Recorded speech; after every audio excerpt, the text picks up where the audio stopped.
welcome to the BEASTwriter family where social media engagement is encouraged. I am your host, Ryan Sakamoto, and today we're going to be discussing and making sense of Tom Brady potentially being traded to the San Francisco 49ers. Now, before we go ahead and do that, I just want to say mahalo and thank you to each and every one of you for subscribing to my channel. Just be sure to turn on and flip on the bell notifications so you get notified when I go live or when I upload content. All right, so we're not going to waste any more time. Let's just go ahead and talk about the news that's trending right now. Obviously, if you guys haven't heard the news yet, Tom Brady has retired from the Tampa Bay Bucks, but he did leave the door open on his podcast saying never say never when it comes to a potential comeback. So with that being said, we're just going to go ahead and break it down as to why Tom Brady is saying never say never. But again, how I like to formulate my podcast and my videos is in three simplest forms and three parameters. The first one is who are the players involved. In this case, it's Tom Brady. Why the move could be made or was made. In this case, is potentially could be made. And the third but not least parameter is the instant gratification versus long-term gains, right? Because we have to look at the instant gratification today and how that's going to cross-check tomorrow. All right, so we're going to go ahead and break it down. Let's go ahead and bring up those tickers. Who is Tom Brady? I think everyone knows who Tom Brady is, but let's go ahead and delve into the past in order to predict the future.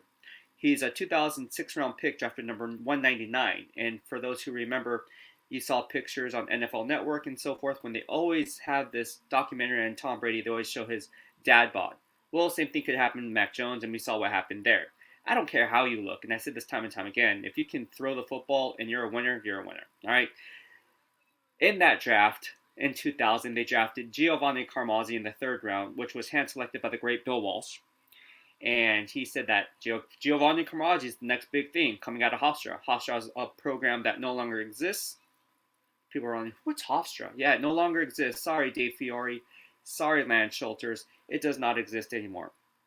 But with that being said, moving on, they drafted actually two quarterbacks in the 2000 NFL draft. The second quarterback that they drafted was number 212 in the 7th round, named Tim Rattay out of Louisiana Tech. Now, I was told, and I think it came out later, obviously, that they actually liked Tim Rattay better than they liked Tom Brady, which is kind of weird, but not really when you actually think about it, because Louisiana Tech, Tim Rattay put up some really high numbers, and if you guys remember, the number 13 actually had a pretty decent backup career before moving on to Tampa Bay and some of these other teams, all right? So that's where Tom Brady stood. He was not very happy. He was bitter about it. And he said, man, look, okay, you're going to pass up on me? This is all I'm going to do. Let's look at his background, guys. All right, all the guy does is win. He's the greatest of all time, but we're going to talk about that a little bit later in this podcast. But let's go ahead and break it down. 6-time All-Pro, 5-time NFL touchdown leader, 4-time NFL passing leader in terms of passing yards in a single season, 7 Super Bowls, including 5 Super Bowl MVPs, simply the greatest of all time. You cannot argue that. Remember 2 years ago, right after the Super Bowl, and Jimmy Garoppolo overthrew Emmanuel Sanders, and those rumors that, hey, Tom Brady might want to come to San Francisco, and the Niners turned him down. And then people at that time was like, oh, we don't need Tom Brady. He's old, he's this, he's that. And I was like, you know what? I would take Tom Brady over Jimmy Garoppolo any day of the week. And the same fans that were riding me for that analysis are now saying, oh yeah, let's bring Tom Brady in. Yeah, that's a great idea. We don't need Jimmy Garoppolo. Cross-checking real-time analysis and hindsight, as I always say, don't be a triple F, a flip-flop, or fake. Just saying it. Another Beast receipt checks out. Moving on. All right? Why the move? Why the move? Well, the 49ers, make sure the ticker's up. The 49ers are moving on from Jimmy Garoppolo, like I said. And you're going to save in excess of $26 million off the books, right? So instant gratification versus long-term gains, we're going to talk about that. But Tom Brady is simply better than Jimmy Garoppolo. I mean, that kind of goes without saying, duh. And with Trey Lance sitting there, he can learn from the greatest of all time. It's going to do Trey Lance a lot of justice because now he can learn what Jimmy Garoppolo learned from Tom Brady in New England. And again, if you guys remember, I'm the one that asked the Tom Brady question when Jimmy Garoppolo was traded to the San Francisco 49ers, and it was trending on TMZ Sports, ESPN, KNBR, 95.7 The Game, NFL Network, you know it. And I asked the question, I said, what's the single most important thing that you learned from Tom Brady playing behind him because he is the gold standard? And Jimmy Garoppolo told me straight up. It's on my Twitter, it's on my Instagram, if you guys go ahead. It's actually on YouTube as well. if you guys want to go back and see what he had to say about that. But he was like, you know what? His work ethic, his film study, how he prepares for an NFL game, how he keeps his body in shape, how his mentality going into a football game is on just a different level. These are things that he learned from Tom Brady, and that will hopefully rub off on Trey Lance if he was to come to San Francisco. So again, that's why it's a game where, yeah, the Niners gave up 3 first-round picks for Trey Lance, but when you can get a guy like Tom Brady, why not go for it, right? Because the 49ers Super Bowl window is now. It is now. All right, and Trey Lance, for all the guys who are wondering, all the fans, all the women who are wondering, no, Trey Lance is not going to be traded. All right, the same source that I was told that Trey Lance was going to be the selection, I should say, and he was, and everyone else said no, it was Mac Jones. I was like, not here in the BWF. It's Trey Lance, Trey Lance, Trey Lance. You guys all remember that? Now the Beast receipt checks out. The same source is telling me not happening. Trey Lance is not getting traded. All right, that's clickbait material anyways. I mean, I don't have to go to my source to figure that out. I mean, why would you give up 3 first-round picks for a player that you would otherwise not keep? Like, this doesn't make sense. I value your time just as much as I hope you value mine. The NFL is a business. This is the off season, and anything that can get clicks and generate money, you're going to hear about it. So when Ryan Clark says, "Oh, let's trade Jimmy Garoppolo and Trey Lance for Aaron Rodgers," really? I don't know. That's not me. I'm not. Hey, whatever. Ryan Clark can say whatever he wants, but that's just not me. I keep it 100, and he has his own analysis, and maybe it happens, maybe it doesn't, but it's not happening. It's not happening, bro. It's not happening, period. All right, so, and again, why would the Niners yield 3 first-round picks for a veteran quarterback like Aaron Rodgers? Furthermore, why would LaFleur trade Aaron Rodgers to the San Francisco 49ers, which is a rival?